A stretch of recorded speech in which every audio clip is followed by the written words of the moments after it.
ची असणारी जी टीम होती त्यांची लेबर पक्षाची त्याच्यातले 2-3 जण होते आणि भारतातली परिस्थिती एक आणि त्यांच्या देशामध्ये त्यांनी चालवलेलं असणारं एक डिस्क्रिमिनेशनच्या विरोधातलं आंदोलन आणि ह्या डिस्क्रिमिनेशनचं असणारं एक इंटरनॅशनलाइज कशा रीतीने करता येईल म्हणजे सगळ्यांना घेऊन याच्या संदर्भातली असणारी ती चर्चा होती या सगळ्या ह्याच्यामध्ये. दुसरं थोडंसं असणारं जे आहे ते भारतामध्ये जो इंटॉलरन्स वाढत चाललेला आहे त्याच्याबरोबर त्यांची असणारी चिंता ही त्यांनी असणारं व्यक्त केली आणि परिस्थिती हाताच्या बाहेर जाईल का किंवा इथं सेटलमेंटचं असणारं सोल्युशन्स येतील का अशा रीतीची असणारी चर्चा होती. असं एक टोटल डिस्कशन तास सव्वा तासाचं त्या ठिकाणी झालं. याचं काही आंतरराष्ट्रीय पातळीवरती काही होऊ शकेल भारतातील जे काही घडामोडी आहेत त्या संदर्भात ते असं आहे त्याच्यामध्ये ही इनडायरेक्टली असणारी चिंता व्यक्त करण्यात आलेली आहे की इथे गेटवायझेशन जे केलं जातं आहे त्या गेटवायझेशनमधनं बाहेर पडून भारतात राहण्यापेक्षा भारताच्या बाहेर जाऊन सेटल होण्याचं प्रमाण जे मध्यंतरी वाढलेलं सगळं आहे त्याच्याबद्दलसुद्धा एक चर्चा झाली आणि हा एक नवीन फिनॉमिना इंटरनॅशनली बाहेर पडतोय असं त्या ठिकाणी दिसतं आहे. हिंदीमध्ये पण ॲक्च्युली मराठीत घेऊया. इस्रायल आणि गाझाचा जे मुद्दा सुरू आहे त्यावर आतापर्यंत भूमिका नाही मांडली आहे, तर ह्याच्या दोघांना तुम्ही भेटले तर हे भूमिका आपल्याला करतायत की पॅलेस्टाईनच्या बाजूने? ते एक असं आहे की मला हिंदी में चाहिए आपको मराठी. एक असं आहे त्याच्यामध्ये की नरेंद्र मोदी प्राईम मिनिस्टर म्हणून ते प्राईम मिनिस्टर म्हणून वागतात आहेत की RSS BJP यांचे प्रतिनिधी म्हणून वागतात आहेत हे अजून कळायला मार्ग नाही आहे. त्यांच्या जो इन्स्टंट रिॲक्शन जो होती ती इन्स्टंट रिॲक्शन हमासने केलेल्या अटॅकला कंडेम करणं हे ह्युमन रिॲक्शन आहे म्हणून आपण असं त्या ठिकाणी मानू शकतो. ॲडमिनिस्ट्रेटिव्हली आपण असं बघितलं, गव्हर्नमेंटची फॉरेन पॉलिसी आपण असं बघितलं तर आपण पॅलेस्टाईनला अगोदर रेकग्नाईज करून बसलेलो आहे. ही लढाई हमास आणि इस्रायलची आहे. इस्रायल ही लढाई इस्रायल आणि पॅलेस्टाईन असं करायला त्या ठिकाणी बघत आहे आणि माझ्या अंदाजाने इथे गव्हर्नमेंट ऑफ इंडिया एक रोल त्या ठिकाणी असणारा प्ले करू शकतो. तो रोल मला वाटतं इथं असणारं गव्हर्नमेंट ऑफ इंडिया प्ले करताना दिसत नाही. तो म्हणजे ह्युमॅनिटेरियन हेल्प प्रोव्हाइड करणं आणि त्याच्याचबरोबर इस्रायलबरोबरचे असणारे संबंध हे घेऊन की भारताने सुद्धा असे अटॅक पचवलेले आहेत, सहन केलेले आहेत, पण पाकिस्तानच्या जनतेवरती कधी त्यांनी हमला केलेला नाही. त्याच्यामुळे असणारं इस्रायल हे जे गाझा स्ट्रिपमध्ये पॅलेस्टाईन जनतेवरती जो अटॅक केला जातो आहे त्याच्याबद्दलचा असणारा जो कन्सर्न व्यक्त केला पाहिजे होता तो कन्सर्न मला वाटतं या ठिकाणी नाही.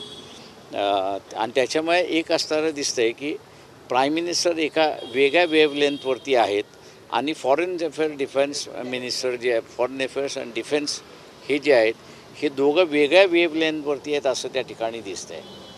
त्याच्यामुळे ही कॉन्फ्लिक्ट जो आहे तो कॉन्फ्लिक्ट माझ्या अंदाजानं अधिकाधिक चांगल्या म्हणजे मिनिस्ट्रीने रिझॉल्व करून ह्युमॅनिटेरियन एड प्रोव्हाइड करणं आणि इस्रायलला हे सांगणं की don't convert Israel Hamas war into Israel Palestine war हे त्यांनी असणारं मला वाटतं अधिक त्याच्यामध्ये लक्ष द्यावं अशी माझी या सरकारला विनंती आहे.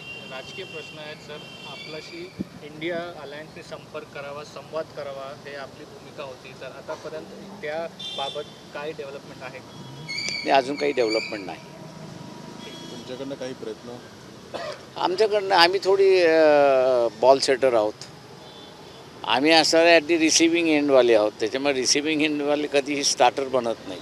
पण आता जे 5 राज्यामध्ये चुनाव आहेत किंवा आतापर्यंत जे कोऑर्डिनेशन दिसत आहेत ते इंडिया अलायन्स तुम्हाला असं गंभीर्याने उभा आहेत BJPने असं तुम्हाला दिसत आहेत स्ट्रॉंग एक लक्षात घ्या त्याच्यामध्ये की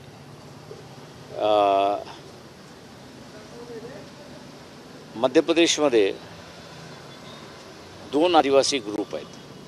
एक जेश नावाचा आदिवासी ग्रुप आहे की जो भोपाळच्या खाली आणि इंदोर आणि खंडवाच्या मध्ये आहे, आणि दुसरा गोंडवाना म्हणून आदिवासी ग्रुप जो आहे तो भोपाळपासून खाली आणि बैतूलपर्यंत आहे, अशी असणारी परिस्थिती आहे.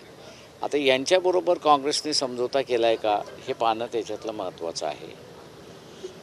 एक जनरली असं मला दिसतंय की BJPच्या विरोधातलं एक मतदान आता निर्माण झालेलं आहे.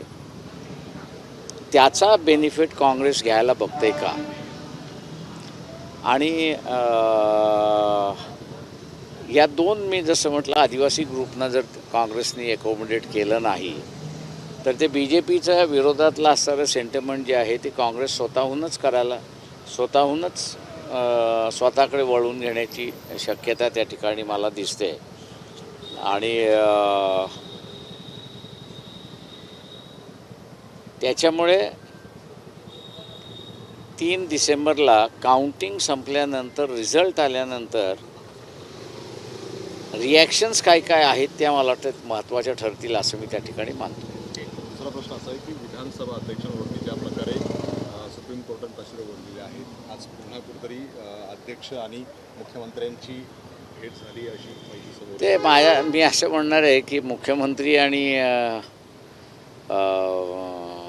नागवेकर स्पीकर दोघांनी मला कन्सल्ट करावं, मी त्यांना योग्य सल्ला देतो.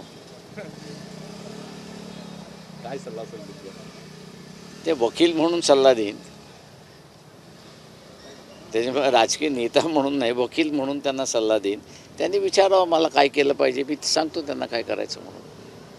सर हिंदी में जानना चाहेंगे यस. जेरेमी कोर्बिन से आपकी मुलाकात हुई.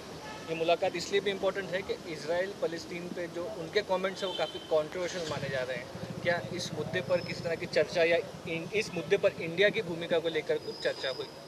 देखिए चर्चा तो हुई, मेरे ख्याल से सब चर्चा तो मैं खुली नहीं कर सकता हूँ जिनके साथ में हुई, कि ये लेबर पार्टी के लीडर है और इंग्लैंड में एक अहम राजनीतिक नेता है. लेबर पार्टी की सत्ता आई तो शायद हो सकता है कि ये इंग्लैंड को ये लीड भी करे. उसके साथ साथ उनकी दूसरा भी जो एजेंडा वो लेके चले दुनिया में कि अगेंस्ट डिस्क्रिमिनेशन का, उस पर काफ़ी बड़ी चर्चा हुई. मतलब जिप्सियों के बारे में हुई, रोमा के बारे में हुई, उसके बाद में फिर इमिग्रेंट्स डिस्क्रिमिनेशन है उस पर भी हुआ. भारत में जो कई लोग एफ्लुएंट लोग जो है वो माइग्रेशन हो रहा है उस पर बात हुई. तो एक मेरे ख्याल से काफ़ी बड़े इंटरनेशनल इस पर इशू हुई. और एक चर्चा पे उनके सामने हमने ये भी एक चर्चा रखी कि जो इज़राइल हमास का जब तक झगड़ा है तब तक वो कंट्रोल हो सकता है. यही झगड़ा अगर इज़राइल पैलेस्टाइन का बन गया तो मेरे ख्याल से ये आउट ऑफ कंट्रोल जा सकता है. और जिस तरह से अमेरिका ने रशिया को यूक्रेन में वॉर में उनकी इकोनॉमी डीरेल करने की कोशिश की, हो सकता है हमने उनसे कहा कि ईरान हो या रशिया हो, दोनों जो है ये अगर पैलेस्टाइन इज़राइल बनता है या इज़राइल मुस्लिम अगर बनता है तो इनकी रोल एक अहम होगा. और फिर वेस्टर्न वर्ल्ड को और साथ साथ US को भी फाइनेंशियल डिफ़िकल्टी में लाने के लिए कोशिश होगी. तो इस पर मेरे ख्याल से एक चर्चा हुई और इसको रोकना चाहिए, इस बात पर भी सहमति हुई है. बिल्कुल. कहीं ना कहीं जो माइग्रेशन हो रहा है, क्या रीज़न जेरेमी आपको बता रहे हैं कि इंडिया से जो लोग एफ्लुएंट लोग छोड़ के जा रहे हैं, क्या वजह से? उनका ये कहना है कि यहाँ जो गेटवाइजेशन करने की जो बातचीत चली है उस गेटवाइजेशन के खिलाफ और घुटन जो महसूस कर रहे हैं उससे वो बाहर निकलना चाह रहे हैं।